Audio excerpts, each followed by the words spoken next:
Ir aceptando y ya en un minuto vamos a empezar. Ya en un minuto vamos a empezar la ponencia del día de hoy. Así que en un minuto arrancamos. Solo estábamos dando un poco más de tiempo para que puedan conectarse algunos de sus compañeros. Por favor, denle a aceptar a que la ponencia se está grabando para que luego no hayan problemas con sus usuarios.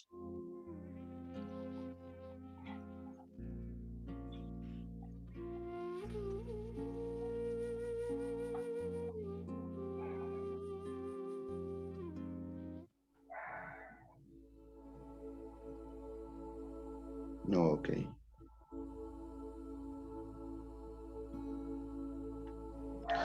Bueno, nuevamente, buenos días con todos los presentes. Estamos hoy nuevamente en una ponencia de parte de IPSICOC y hoy estamos con el ponente Jaime Carrillo, que es terapeuta de esquemas maladaptativos y nos trae la ponencia de abordaje hacia el TLP desde la perspectiva de la terapia de esquemas. Entonces, Jaime, te cedo la palabra para que puedas dirigir la ponencia del día de hoy. Muchas gracias. Un gran abrazo a la distancia a todos los colegas que están presentes y profesionales de la salud mental. Quiero compartirles mis experiencias el día de hoy de cómo manejar desde el protocolo de la terapia de esquemas un problema tan delicado como es el trastorno límite de personalidad. Quiero dejar bien en claro que los protocolos o las herramientas más útiles basadas en evidencia para el tratamiento de este desorden son la terapia de esquemas y la terapia dialéctica conductual. Y tanto el abordaje individual como el abordaje grupal son claves para poder lograr los éxitos que nosotros deseamos, que es el alivio de la persona, el entendimiento y su alta. Quiero confirmar, por favor, que se me escucha bien, no hay ninguna interrupción. ¿Sí? Se escucha con interrupción, disculpen, buenos días. Se escucha con un poco entrecortado y una música de fondo que no deja escuchar bien. Excelente,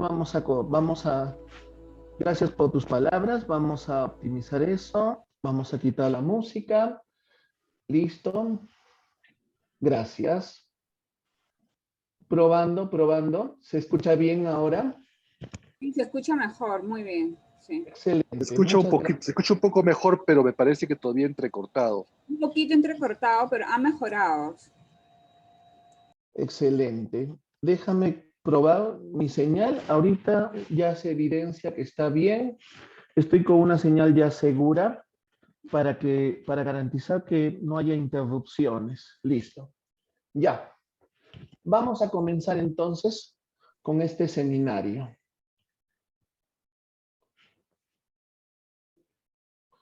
Primero, para poder trabajar la terapia de esquemas en el trastorno límite de personalidad, tenemos que manejarla desde la terapia de los modos. Entonces, yo estoy asumiendo que para que nosotros, la mayoría de los participantes, dominamos ya un diagnóstico desde lo que es la CIE-10, el DSM-5, y ya nosotros estamos haciendo una conceptualización de caso desde lo que es la terapia de esquemas. Entonces, lo que voy a hacer es mostrar rápidamente lo que son los modos en la terapia de esquemas. Los modos, en todo caso, son los esquemas en acción que se activan en una situación determinada y que por lo general su activación es desproporcionada ante el entorno o ante uno mismo. Es una herramienta que está indicada para el trabajo con pacientes con TLP y más adelante, esto es muy recomendable, tenemos que trabajar con los esquemas para evitar las recaídas. Porque cuando nosotros solo nos enfocamos en trabajar terapia de modos y solo nos quedamos en modos, lo único que vamos a conseguir es que el paciente tenga una recaída. ¿Por qué? Porque necesitamos que el paciente también entienda lo que son los esquemas que lo activan paralelo al plan de activación conductual. Entonces, nosotros buscamos que el paciente tenga una psicoeducación sobre cómo son sus modos, cómo se activan constantemente y cómo puede haber un cambio constante entre los modos. y esto se puede dar en la misma consulta, en su vida diaria. Entonces, es clave esta parte. Obviamente tenemos los modos saludables, que son los que nosotros queremos llegar en la consulta y como meta terapéutica. Vamos a enseñarle al paciente los modos infantiles, los modos críticos disfuncionales y los modos de afrontamiento.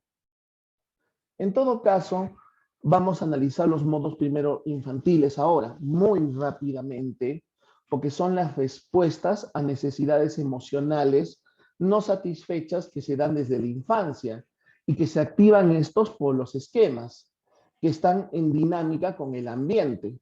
Vamos a encontrar muchas veces que el paciente con TLP se va a encontrar en el modo niño enojado o impulsivo. Va a experimentar emociones de irritación, furia, cólera, impulsividad, resistencia, terquedad, falta de disciplina o engreimiento. O el niño vulnerable triste, donde va a encontrar sentimientos de ansiedad, tristeza, soledad, desesperación, desamparo, vergüenza, abandono, dependencia, abuso, humillación.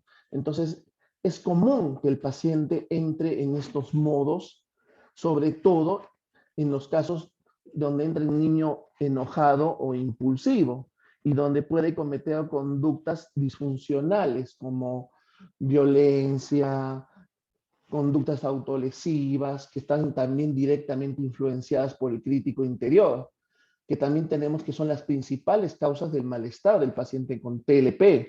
Nuestros objetivos terapéuticos van a estar enfocados en trabajar con estos modos críticos que están constantemente en el paciente. Pueden quitar su sueño, afectan su calidad de vida. Entonces hay que enseñarle al paciente en la psicoeducación de que estos modos están en ellos, pero no necesariamente forman parte de ellos, porque ya hay una fusión.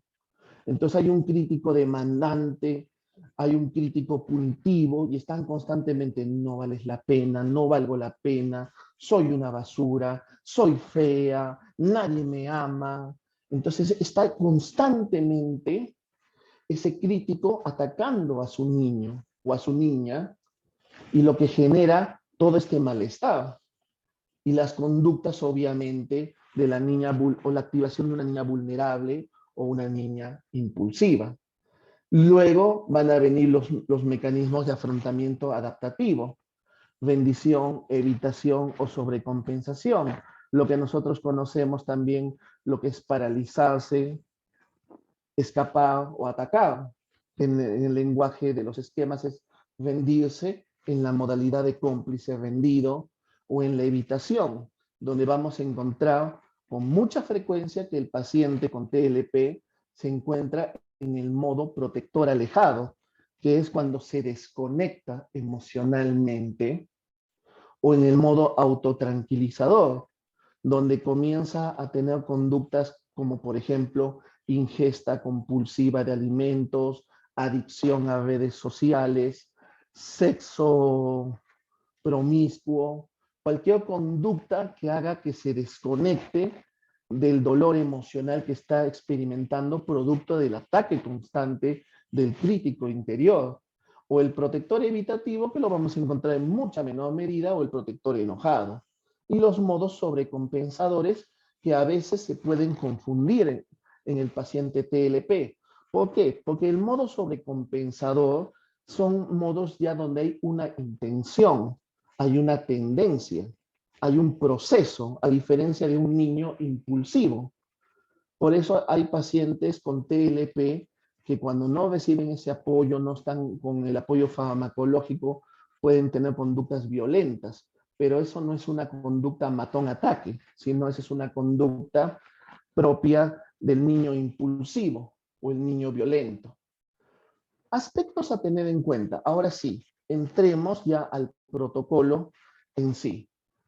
Primero, no podemos trabajar de forma inicial técnicas de imaginería con estos pacientes, ni entrar de frente con los recuerdos dolorosos hasta que no tengamos una evidencia de que tenemos un adecuado vínculo profesional con el paciente y de que el paciente está bajo un apoyo farmacológico.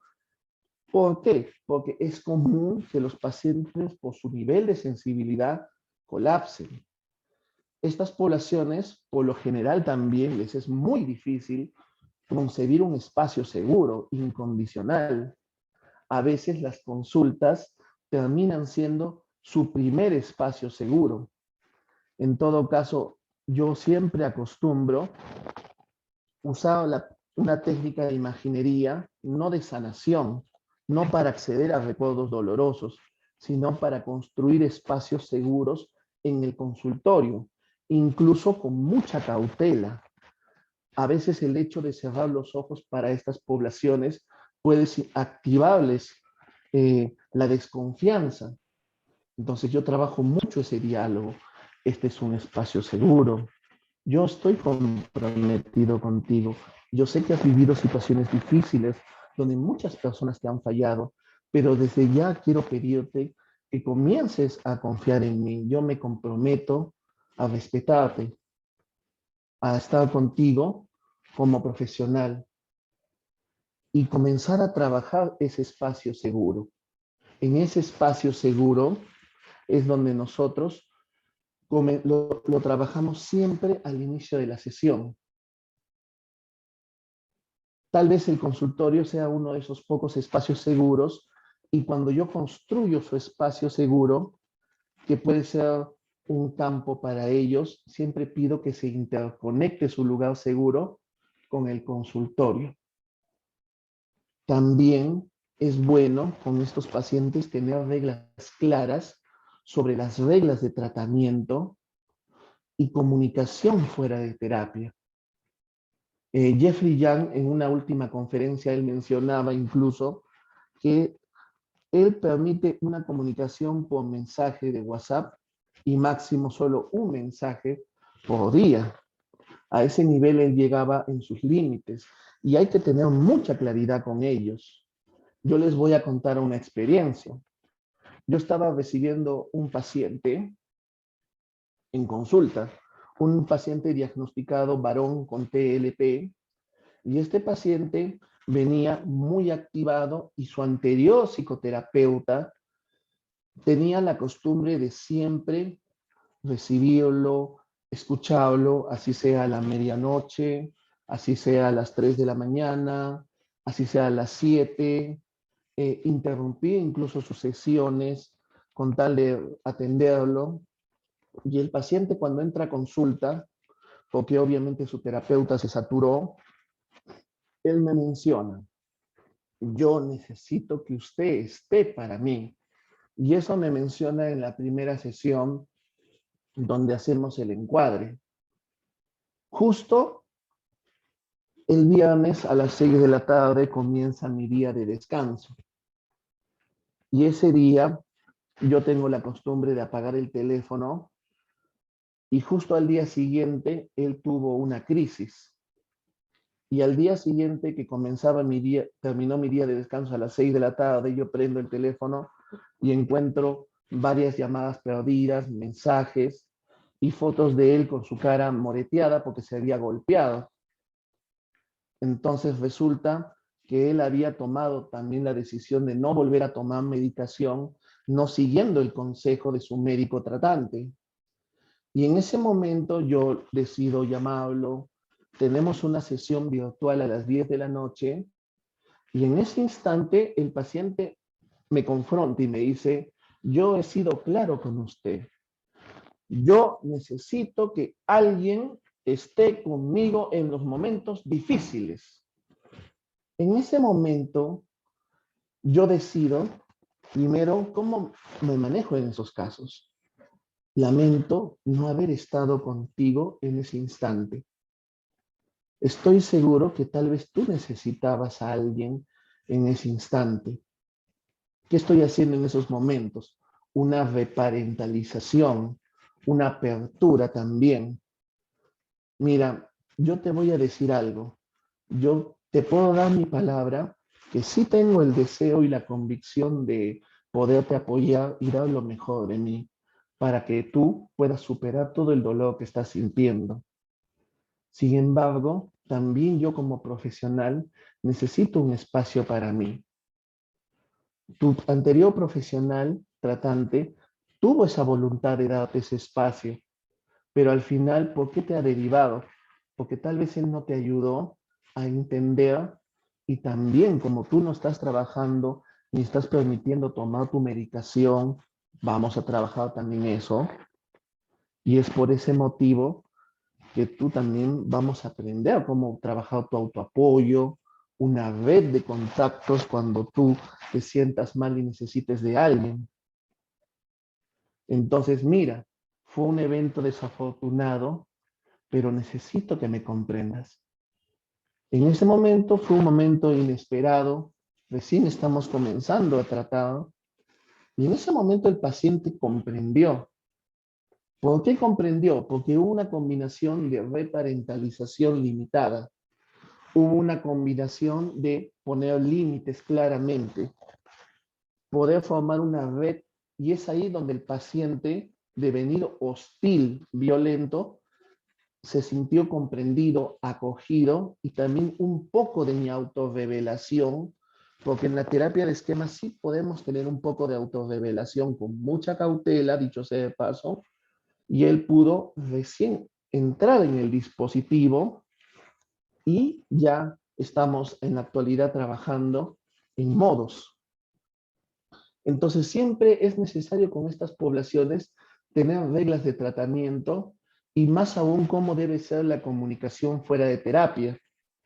Yo siempre recomiendo que también contemos nosotros con una flexibilidad de tiempo, porque si nosotros vamos a tomar la decisión de tratar a estas poblaciones como psicoterapeutas, yo aconsejo que tengamos un límite de pacientes, y si nosotros somos personas muy ocupadas, tenemos alta demanda, asumimos una dirección, liderazgos, otras funciones, tal vez debamos pensar el número de pacientes que vamos a asumir, porque ellos van a requerir un tiempo, mientras nosotros vamos construyendo estrategias para que ellos ya no dependan mucho de nosotros, que les voy a exponer en breves instantes. Hasta ahí, ¿tienen alguna pregunta o inquietud? Yo luego voy a profundizar lo que estoy hablando.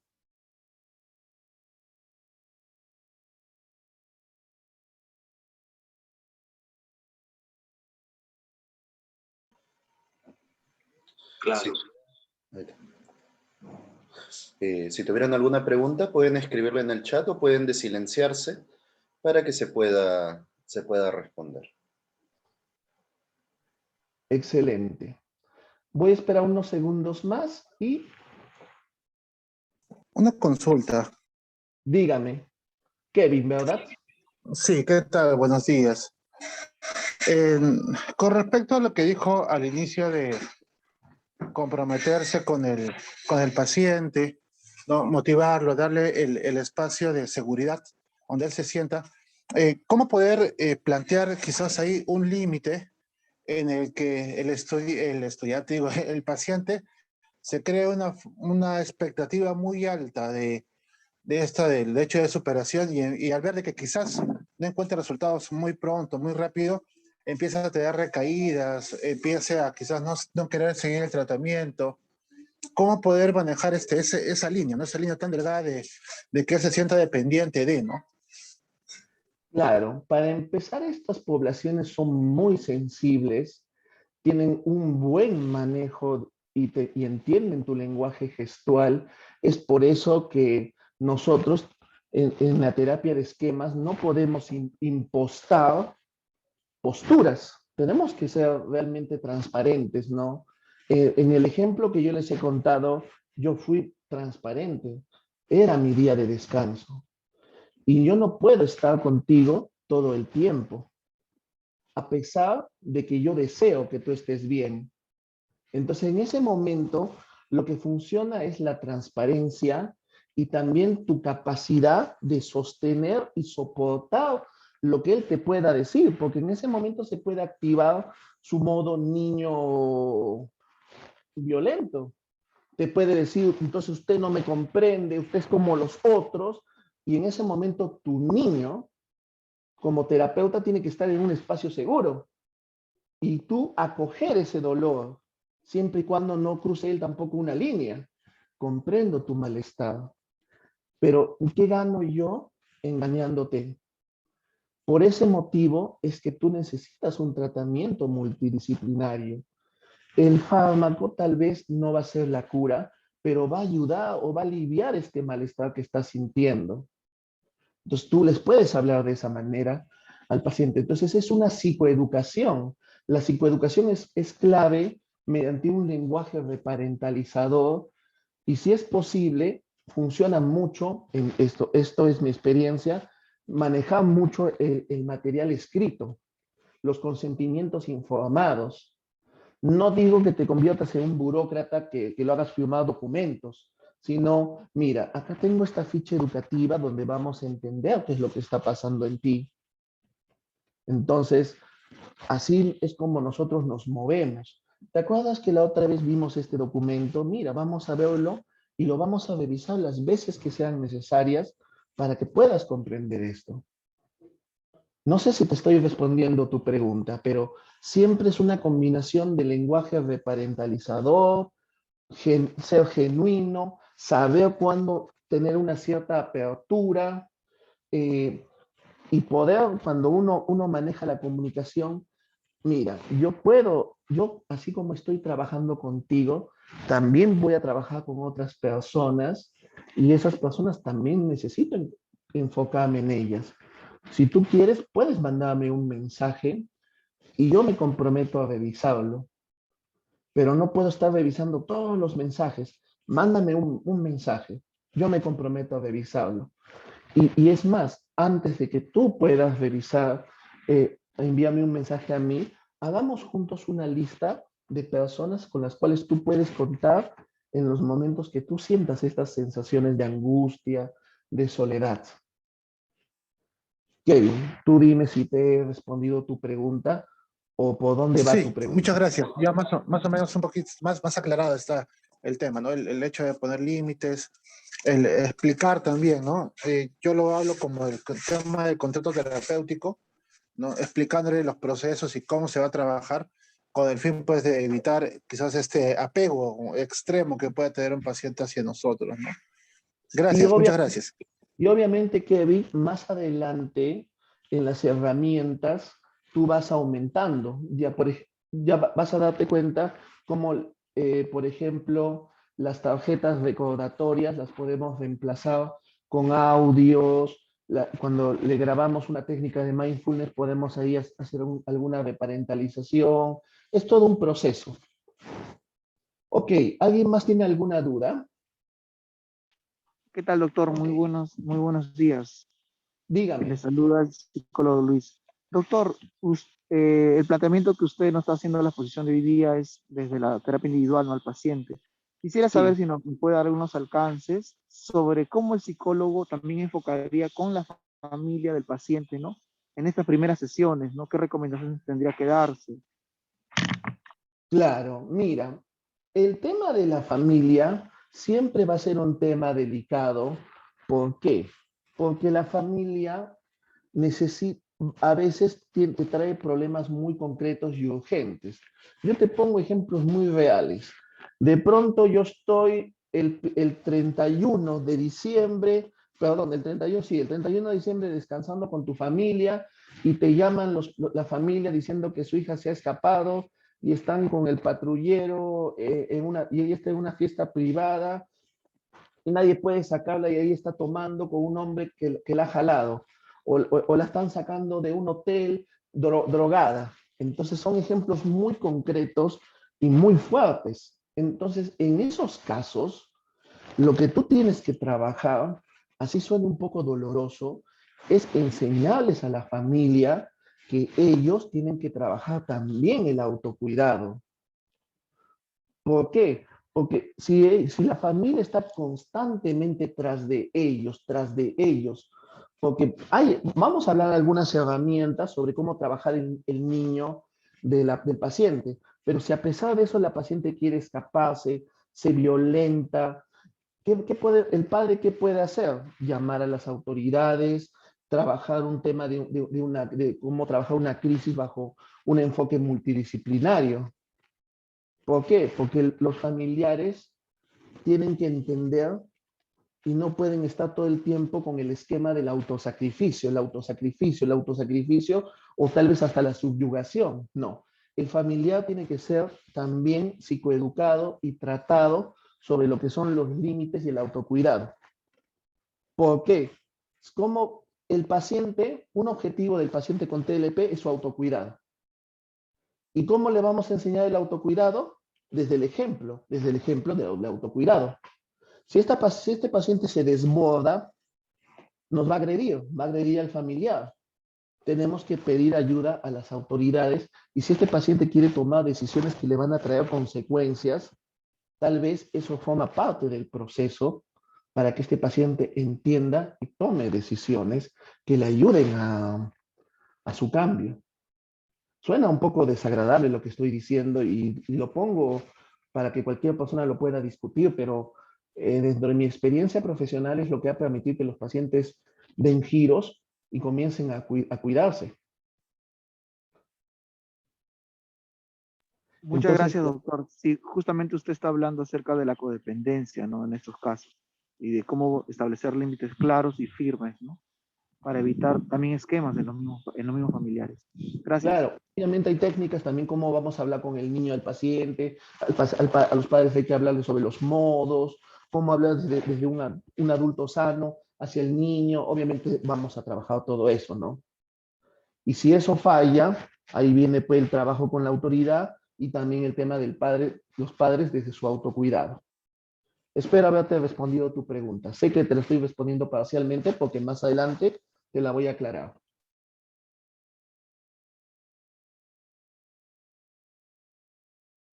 Ya, vamos a continuar entonces. A ver un ratito. Alguien me dice que no está viendo las PPTs.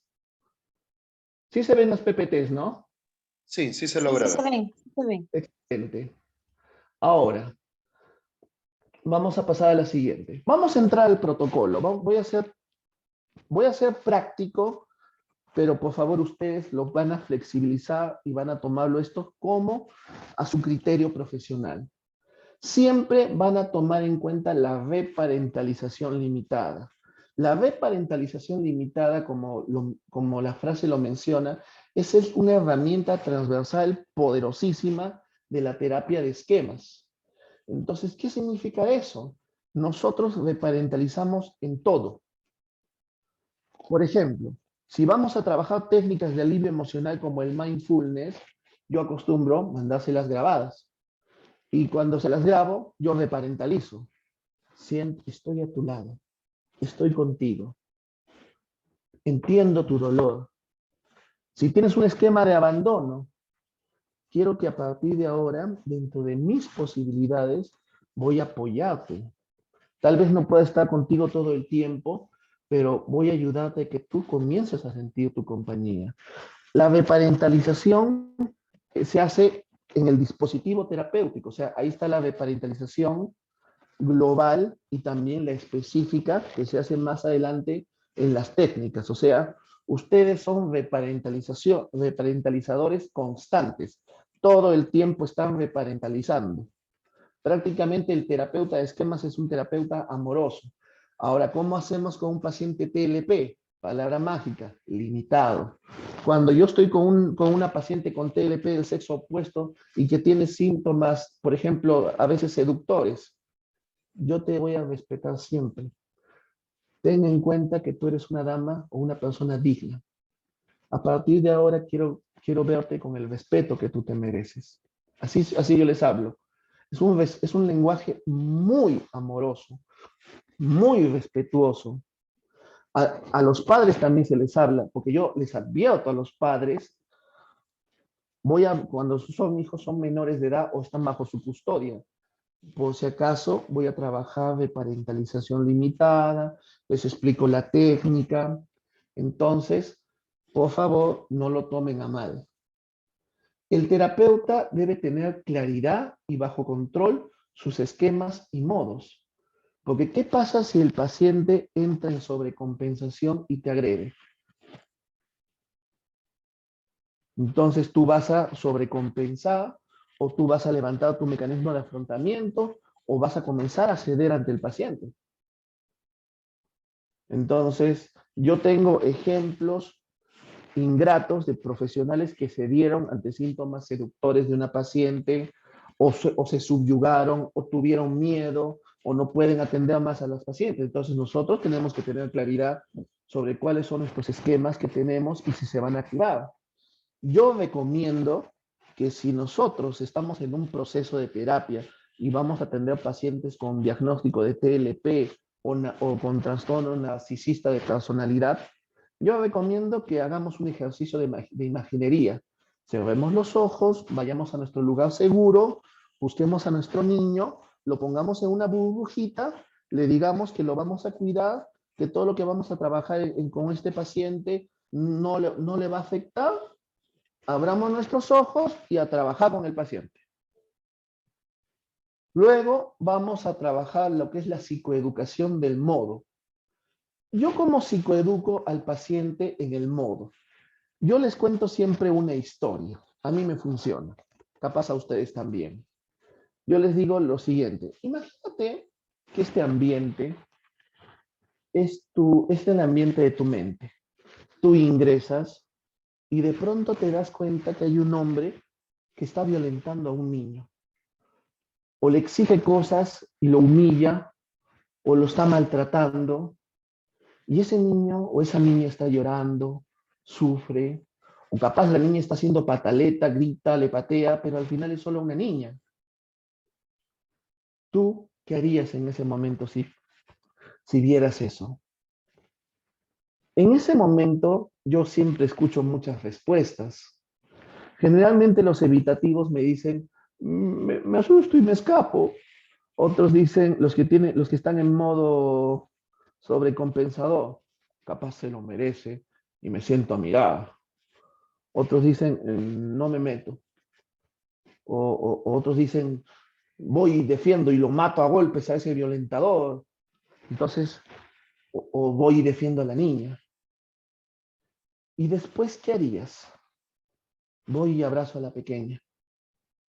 Ok. Esto que estamos hablando es como una metáfora de lo que sucede en tu mente.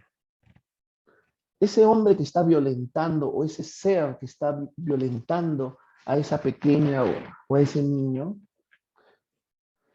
lo vamos a conocer como el crítico interior. A veces puede decir cosas lógicas, pero totalmente incoherentes. Y ese niño es tu parte emocional. Entonces, ese niño podrá patearlo, podrá gritarlo, o capaz simplemente llora. Es un niño. Entonces, ¿cuál es la idea? La idea es que vamos a construir juntos tu parte sana. Tu parte sana para defenderte de ese crítico interior y poder amar, cuidar, proteger, honrar a esa niña. Ahí ya les estoy, y luego ya les explico lo que es, si tiene el modo punitivo, el modo demandante, la niña. Entonces, y obviamente comienzo a darle una explicación también de dónde vino ese modo, de dónde, por qué la niña actúa así, y hago la transferencia. De pronto, ¿por qué de pronto tú estás agresiva? ¿Por qué de pronto tiras cosas? ¿Por qué de pronto estás de mal humor? Porque en esos momentos estás lidiando con ese crítico interior. Soy fea, soy una basura, no valgo la pena, debería morir, córtate, mátate. Entonces, esas voces están en ti. Parece que fueran de ti, hablan como tú, pero no eres tú. Y no es que tengas doble personalidad. No es que estés en la locura, sino es que es algo que se ha sembrado en ti, es algo que no representa quién eres tú, así yo les hablo. La idea es que vamos a combatir eso. Vamos a crear tu parte sana. Y luego yo también les explico, pero si todo el tiempo estuvieras en contacto con esto, ya obviamente también estarías en mucha mayor desesperación. Y por eso vienen los afrontamientos. Por eso es que de pronto vienes a consulta y estás en un estado de desconexión emocional. Ya le estoy explicando los mecanismos de afrontamiento, ¿no? El autotranquilizador o el autoprotector, que son los mecanismos más comunes. Por eso de pronto estás sumisa ante el mundo o de pronto estás desconectada emocionalmente y las cosas no te importan. O para lidiar con tanto dolor, te drogas, buscas tener sexo. Luego, después de eso viene la culpa, te vuelve a atacar el crítico, vuelves a sentir mal y ni cuenta te das si estás en un círculo vicioso donde en todos los modos se están activando. Pum, pum, pasas de un modo al otro, pasas de un modo al otro. Así le comienzo a explicar al paciente cómo será esa dinámica. Y explicarle eso la tranquiliza, porque luego se sienten locas. No, no es una locura. Eso les da sentido y les da un orden de por qué están con tanto cambio. Hasta ahí, ¿alguna pregunta?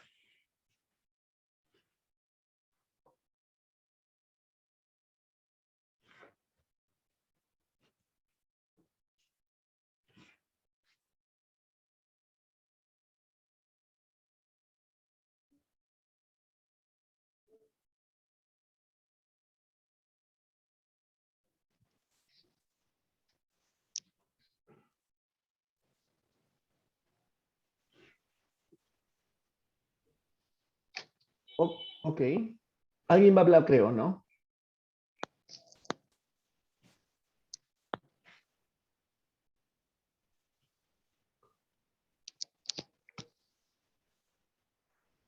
Ok. Entonces, la idea es que mientras nosotros ayudemos a que el paciente tome conciencia por qué los modos cambian constantemente y que el paciente encuentre un sentido, ya lo estamos sacando de la sensación de que, de que está en la locura, de que es algo totalmente fuera de lo común. O sea, cómo el crítico interior ataca a su niño, cómo de pronto viene la conducta impulsiva, cómo para lidiar con eso cae en su autotranquilizador o su protector. Entonces, por eso se dan tantos cambios de modos. Después de que el paciente tome conciencia de eso, viene una parte muy bonita, que es nombrar los modos. Que el paciente, a partir de ahí, ya no los llame con los tecnicismos. Ah, ese es tu autotranquilizador separado. No, no, ese es tu crítico. No, que les ponga nombres. Inclusive, lo que yo hago es que el paciente los dibuje. Un paciente, y les pongo algunos ejemplos. Por ejemplo, acá hay algunos. El paciente, en vez de que nombre solamente su modo, a ver, vamos a hacer algo. Dibújalo. ¿Cómo crees tú que es ese crítico interior que acabamos de hablar? Que lo dibuje y que ponga por dentro los mensajes negativos que todo el tiempo le está diciendo. O le ponga como acá, como una nubecita, ¿no? Entonces, a partir de ahora, y miren, justo acá tengo de algunas pacientes con TLP y también algunos evitativos. Acá tengo varios de esos dibujos. Entonces, acá están sus dibujos con sus mensajes. ¿Y cuál es la ventaja de hacerlos dibujados? Cuando los hago dibujados, esto me sirve para el trabajo con sillas y también me sirve para hacer algún juego donde yo, por ejemplo, pido que esto lo guardo en el cajón. ¿Y por qué lo guardo en el cajón? Lo guardo en el cajón para decirles no te preocupes, a partir de ahora ya no va a sonar tan fuerte en tu voz porque ahora está en el cajón guardado. Juego con eso. ¿Y por qué funciona este juego?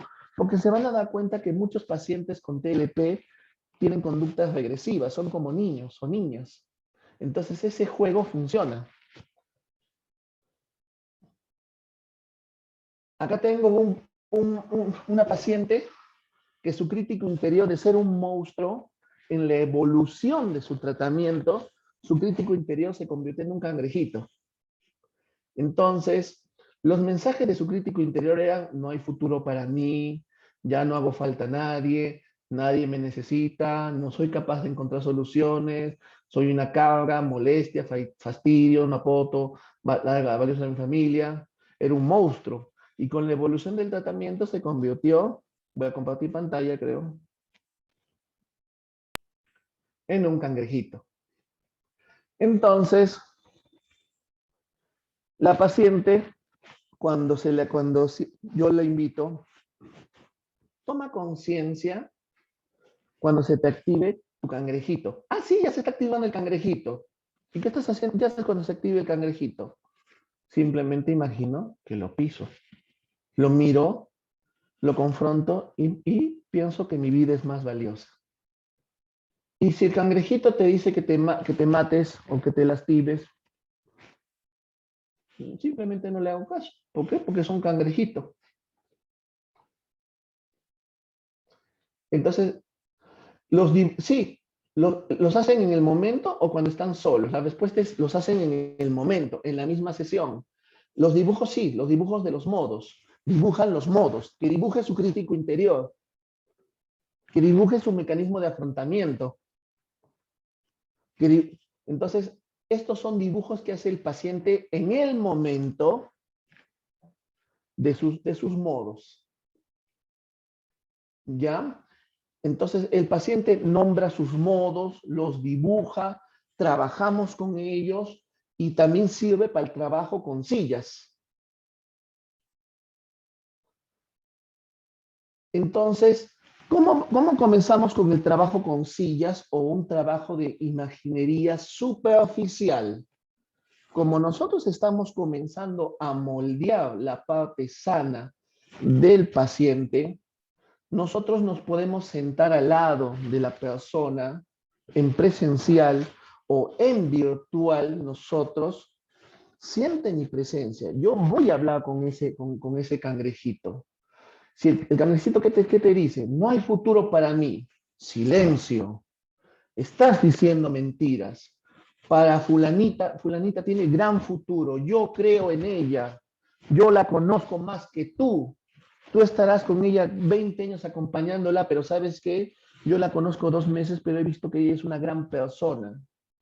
Ella le hacen falta a muchas personas y tú le has estado mintiendo todo este tiempo. Ella sí aporta grandes cosas. Entonces tú la estás defendiendo contra ese crítico. La motivas también a que ella combata a ese crítico. Si ella tiene miedo, tú le dices: estoy a tu lado. Reparentalización. Yo te voy a ayudar. No te va a lastimar ese cangrejito. O ese fantasma no te va a molestar. Ahí viene el trabajo con sillas. Ese fantasma lo pongo en la silla y trabajamos contra eso. Luego lo hacemos con imaginería. ¿Hasta ahí me estoy explicando? Sí, doctor.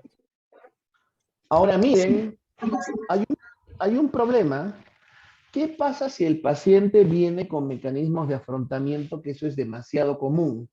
El paciente va a hacer las actividades de mala gana o no va a querer hacerlas. Entonces, antes de trabajar con el mecanismo, con el crítico interior, hay que trabajar con los mecanismos de afrontamiento. Entonces, si el paciente viene con el modo de autotranquilizador o protector separado, por lo general vienen con protector separado. Protector separado es cuando el paciente está como adormecido, desconectado emocionalmente. Hacemos que el paciente tome conciencia de lo que está sintiendo. En estos momentos ¿Me das permiso? Hay que ser muy delicados con estas poblaciones. ¿Me das permiso de darte una opinión? Eh, sí. Mira, en estos momentos, ¿te acuerdas que te expliqué cuando hablábamos de los modos? En estos momentos estás experimentando este mecanismo de afrontamiento.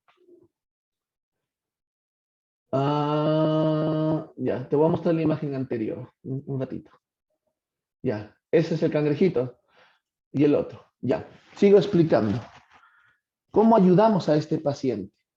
Otra forma, le mostramos el modo, le mostramos qué función cumple este mecanismo de afrontamiento. Y una técnica que a mí me gusta trabajar es, permíteme hablar con ese mecanismo de afrontamiento. Por favor, cierra tus ojos. Pongo yo siempre una música de fondo. Respira profundo. Quiero hablar con ese mecanismo de afrontamiento que obviamente le tiene un nombre. Quiero hablar con la señora. Ese es un mecanismo de afrontamiento que tenía una persona. Conviértete en la señora. Piensa en la señora. Habla como la señora. Cuando seas la señora, me avisas. Ya, abre los ojos. Señora, ¿cómo está usted? Muy buenos días. Soy Jaime, soy el psicólogo. Qué gusto. Mire, quería conversar un poco con usted. Y como dice acá, sensibilizar al paciente que los mecanismos de afrontamiento no son enemigos. Son como aliados descontextualizados. Son aliados que nacieron en la infancia y que la protegen, pero de una forma inadecuada. Entonces, cuando tú comienzas a conversar con ese mecanismo de afrontamiento, yo te recomiendo que no la ataques. Haces como la famosa técnica del sándwich. ¿Sabes qué? Primero quiero darte las gracias porque tú has estado presente en la vida de ella y tú la has estado defendiendo.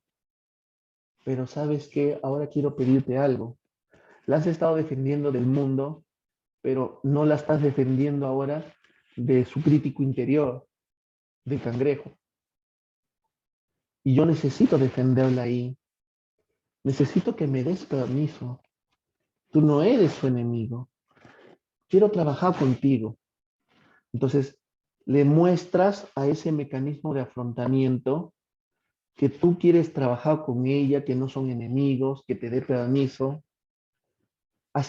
Ahí entran a tallar tus habilidades como terapeuta de llegar a la persona. Logran la alianza, le das las gracias y luego recién puedes trabajar con el crítico interior. Recién. Y después en sesiones posteriores, ya sea con una comunicación directa, es decir, tu mecanismo de afrontamiento está fuera de la consulta o fuera de esta sesión, o con un ejercicio de imaginería, o en el espacio seguro le pides que salgan sus mecanismos de afrontamiento y ya comienzas a trabajar directo con el crítico interior. ¿Correcto? Hasta ahí, ¿me estoy explicando bien? ¿Tienen alguna duda o alguna pregunta? En teoría solo nos quedan 5 minutos, por eso estoy haciéndolo esto muy rápido. Oh, perfecto, Jaime, gracias. Hay preguntas en el chat, déjenme leerlas. ¿Todo bien? ¿Todo? Ok, gracias. Y recién cuando el paciente tenemos claridad, hemos trabajado con el crítico, recién ahí podemos trabajar ya lo que es la reescritura de imágenes. Como hemos hecho un buen diagnóstico, hemos hecho una conceptualización, ya comenzamos a entrar a los recuerdos dolorosos. Ya nosotros entramos, sanamos los recuerdos, ya bajo las herramientas de la reparentalización limitada directa. Si esta persona sufrió maltrato, abuso, humillación, entramos a esos recuerdos, los limpiamos, defendemos a la persona. Acuérdense que esto tiene 3 tiempos. Primer tiempo, nosotros defendemos al niño en ese recuerdo. Segundo tiempo, el paciente, la parte sana del paciente lo defiende a su parte vulnerable en ese recuerdo doloroso. Tercer tiempo, lo hacemos eso en role-playing.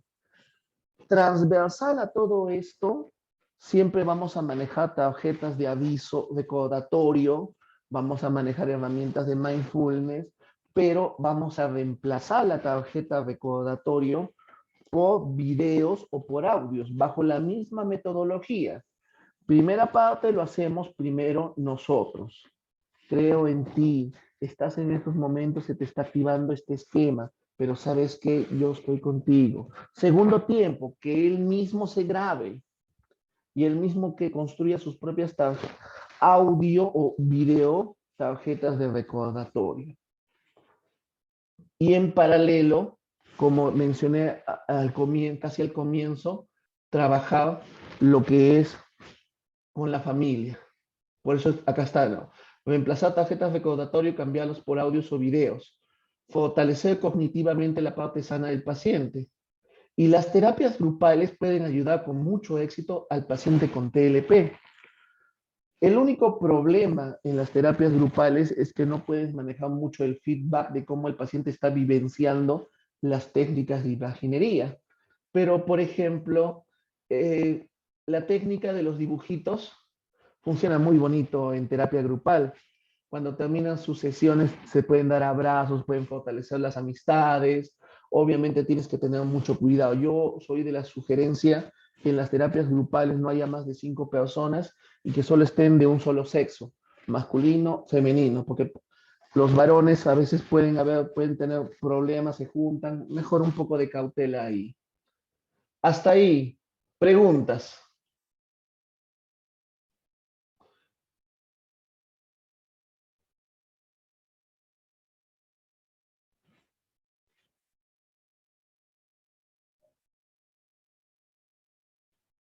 Este es un test de modos que tomé a un paciente con TLP. Acá se dan cuenta cómo salen todos sus modos, ¿no? Sus dos críticos, bueno, la prueba mide con terminología antigua padres, pero están elevados. Y miren cómo están los dos mecanismos de afrontamiento. Y a la vez, cómo está su niña indisciplinada, su niña enojada. Y también en paralelo siempre convive con el cómplice rendido.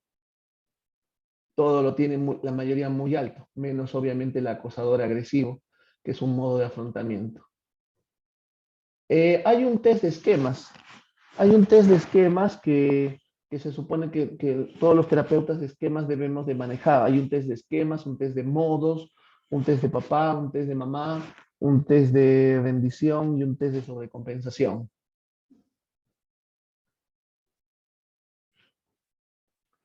Bueno, hoy día ha sido como una pequeña pastilla para manejar lo que es el famoso TLP. ¿Alguna pregunta o comentario, por favor?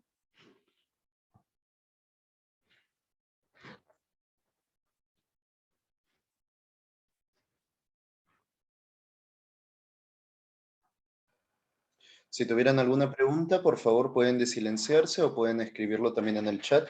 Aprovechen ahora para preguntar.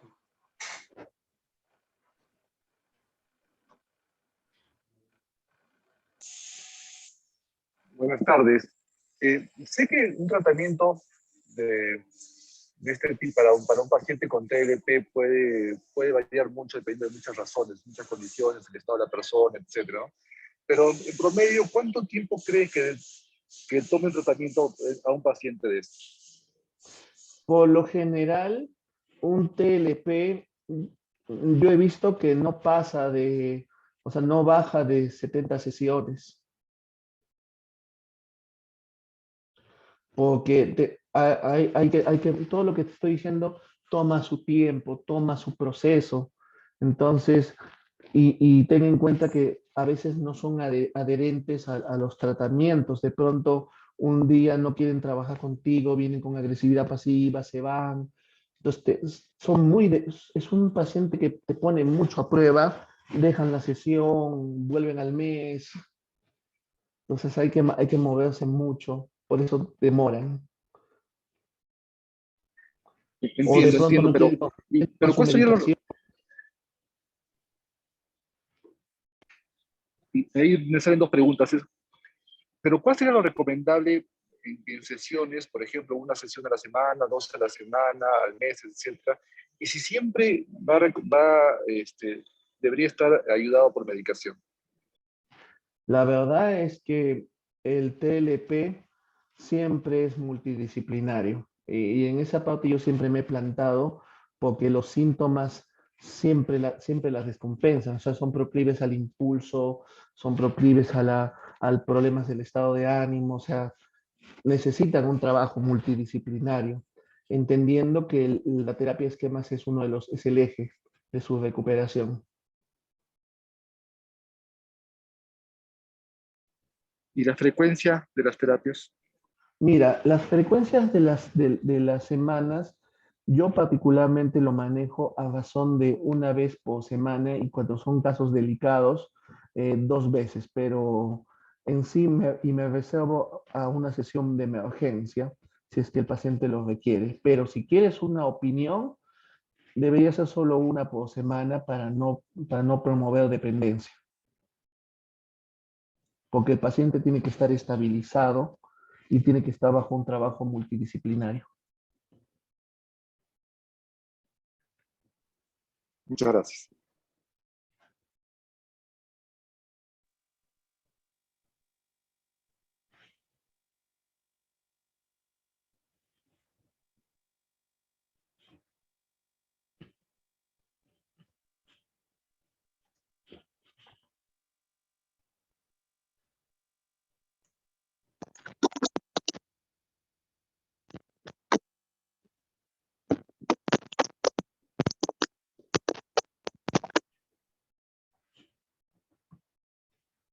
¿Alguien más tiene algún comentario, pregunta o crítica que podamos manejar? Sí, yo quería hacer una pregunta, doctor. ¿Me logra escuchar? Yo sí le escucho. Bien, quería consultarle. Bueno, conversando con médicos psiquiatras, me comentaban la experiencia en la casuística que las personas con trastorno alimentario, como la anorexia, la bulimia, están muy relacionadas con este tipo de trastornos de personalidad borderline, y como usted mismo lo menciona, ¿no? Sí, Es un reto para nosotros como profesional porque son pacientes que siempre suelen dejar la consulta y también son personas que tienen mucho la mentira patológica, ¿no? Y incluso quieren llegar a manipular al terapeuta. ¿Cómo usted, en base a su experiencia, nos puede dar las recomendaciones para poder lidiar con este tipo de pacientes, ¿no? Y poder, más que todo, crear, ¿no? Esta adherencia al tratamiento. claro. Para empezar, para poder manejar estas poblaciones junto con los trastornos narcisistas, yo considero que el terapeuta tiene que tener mucha claridad sobre sus esquemas, para empezar. Porque si el terapeuta tiene el esquema de autosacrificio o subyugación y no lo tiene manejado bajo control, ya se rompió el dispositivo, no va a poder poner límites, no va a poder manejarlo y las reparentalizaciones no las va a manejar mal. eh, no va a poder promover el trabajo multidisciplinario, no lo va a poder promover. Entonces, todo parte desde ahí, porque el dispositivo de terapia de esquemas promueve los límites, promueve la adherencia terapéutica. Es un protocolo que está diseñado para que no exista una tasa de recaída, pero una condición de éxito primordial es que el terapeuta para estos casos tenga un buen manejo o conciencia de sus esquemas o modos, porque se nos pueden activar. Ahora, tú has mencionado trastornos alimenticios, pues con mayor motivo están directamente conectados y tenemos que tener mucho celo de un trabajo multidisciplinario, ¿no? Y cuando hablo de un trabajo multidisciplinario es que las decisiones no solo dependen de mí. Particularmente yo, los casos de TLP o trastornos de personalidad, yo los manejo bajo sistemas integrados de gestión, donde existe lo que se llama el aseguramiento de la calidad y una auditoría de caso.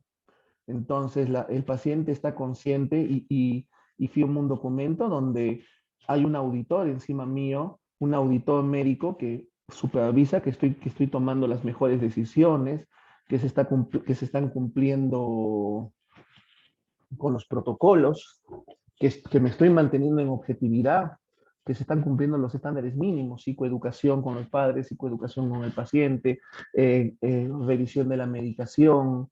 Entonces se está revisando todos esos detalles, hay todo ese procedimiento. Yo particularmente recomiendo que así se dé un tratamiento de este tipo de casos.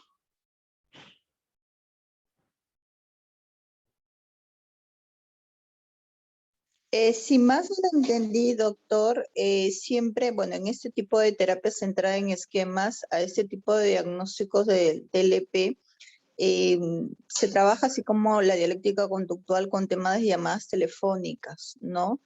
No me quedó claro en qué momentos podemos decirle, ¿no? Que también como profesionales tenemos que tener un espacio para nosotros, ¿no? Porque hay pacientes que sí son muy dependientes al terapeuta, incluso cuando ya están curados, ellos quieren seguir con la terapia, ¿no? ¿Cómo podemos manejar esta clase de situaciones? Mira, el tema de los límites se maneja desde el comienzo, desde el comienzo. Entonces, eso se hace desde el encuadre, desde el consentimiento informado, porque si no lo manejas desde ahí, va a ser imposible. Por eso es que la reparentalización limitada, que es prácticamente un constructo teórico de la terapia de esquemas, es lo que nos permite hablar de eso. Otro constructo que es importante en la terapia de esquemas es la confrontación empática. Sin confrontación empática no hay terapia de esquemas. Entonces la confrontación empática es lo que nos permite poner límites. La confrontación empática con la reparentalización limitada, con una pequeña dosis de autorrevelación es lo que nos permite decir, no te puedo atender. Tal vez es lo que nos permite decir, yo tenía una paciente que decidió no asistir a sus sesiones, canceló su servicio, pero quería que la atienda siempre por llamada telefónica a la hora que a ella le apetecía. Entonces yo le decía, mira, no puedo atenderte, pero sí puedo recibirte un mensaje por WhatsApp y te invito a que reanudes tu proceso. Tú sabes que yo creo y estoy decidido a darte un espacio para que tú te mejores, pero necesito que tú te comprometas con ese espacio. Entonces, los límites se ponen desde el comienzo. Se ponen desde el comienzo mediante una confrontación empática, mediante una reparentalización y mediante una apertura, porque el terapeuta de esquemas no está impostando una postura, no está impostando un rol, es una persona. Eso se trabaja mucho en terapia de esquemas.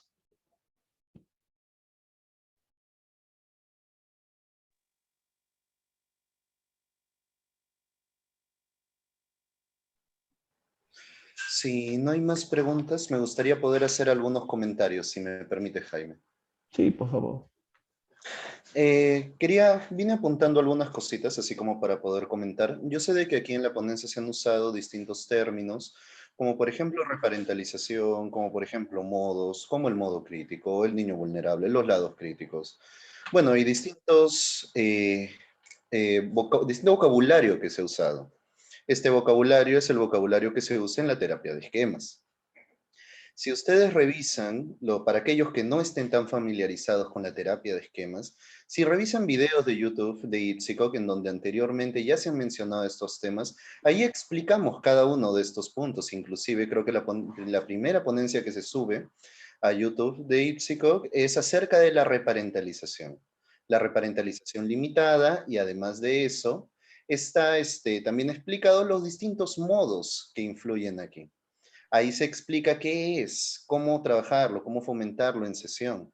Además de eso, también preguntaban cuál es el límite, cómo manejamos estas cosas, cómo manejamos estas situaciones con nuestros pacientes, cómo sabemos cómo reparentalizar. Para todos aquellos que conocen la terapia de esquema, saben que existen las 5 necesidades básicas. Y aquellos que no las conocen, bueno, existen las 5 necesidades básicas. Si se satisfacen las 5 necesidades, se estaría reparentalizando. Y eso también se va a hacer en sesión. Por eso es que Jaime mencionaba que cada consulta va a ser personalizada para el paciente y va a depender de las necesidades de cada paciente. Entonces, si preguntan por una guía, está ahí, dentro de la base de las 5 necesidades básicas. No se olviden también de defusionar al paciente del diagnóstico TLP. No es el TLP, sino la persona que tiene TLP, para que le pueda ayudar también dentro de este proceso de separarse de.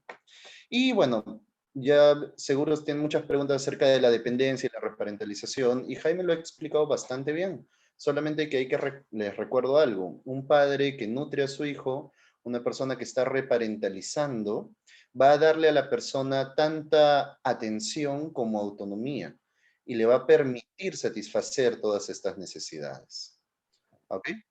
Así que solamente quería dar ese agregado, no vaya a ser que se fuera a pasar, para que ustedes también estén al tanto de ello. Gracias, Jaime, por... Gracias también, Jaime. Les agradezco su confianza. Bueno, no sé si hubiera alguna otra pregunta, algo que quisieran preguntar a nuestro ponente del día de hoy. Si no, ya estaríamos terminando el seminario del día. Algo que me gustaría un poquito acotar, Jaime, excelente tu presentación, ¿no? Muy clara, ¿no? Y es en cuanto a lo que hablaban, ¿no? Porque si bien es cierto, trabajar con un TLP es muy difícil y gracias a la terapia de esquemas nos ha permitido poder llegar más rápidamente al paciente. Pero igualmente toma tiempo porque sabemos que en un TLP las necesidades básicas emocionales no han sido cubiertas, ¿no? Y sobre todo enfocándonos en lo que es la primera y la última necesidad, cuando tú decías de poder establecer límites, que es importante para poder tenerlo en cuenta durante todo el proceso terapéutico.